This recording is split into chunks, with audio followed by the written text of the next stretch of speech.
J'en ai lu qu'une centaine à peine, étant donné que l'appel a été lancé il y a moins de 20 minutes.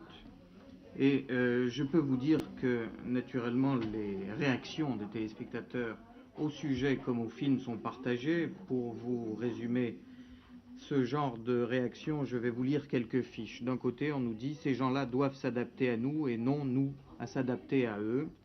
Ou bien ces gens-là ont tous les droits, les émigrés n'ont aucun complexe, c'est complètement aberrant de nous le faire supporter ce soir. Ou bien il est anormal de considérer ces gens-là comme des esclaves, ils ont énormément d'avantages, ne paient pas d'impôts, etc.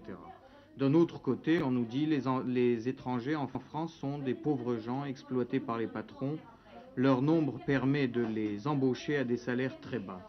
Ou bien un Français de couleur, il dit je suis Français de couleur, nous avons connu ce problème raciste et nous sommes très émus en vous regardant ce soir. Ou bien une téléspectatrice de Paris qui dit que le film est très bien et pas choquant et elle aimerait que les travailleurs immigrés soient aussi bien traités en France que dans d'autres pays étrangers.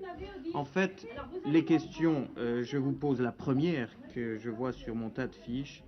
Existe-t-il dans les pays d'où viennent les émigrés un organisme qui les informe du mode de vie des pays où ils vont travailler?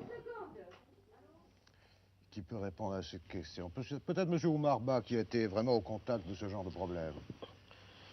Oui, j'aimerais d'ailleurs, avant de commencer le débat, qu'on le situe un peu pour éviter de tomber dans ces petites questions personnelles qui ne risquent pas de me faire avancer, car ce débat est tellement important, surtout vis-à-vis de la population française, car c'est d'elle que dépend beaucoup la civilisation des travailleurs émigrés en France.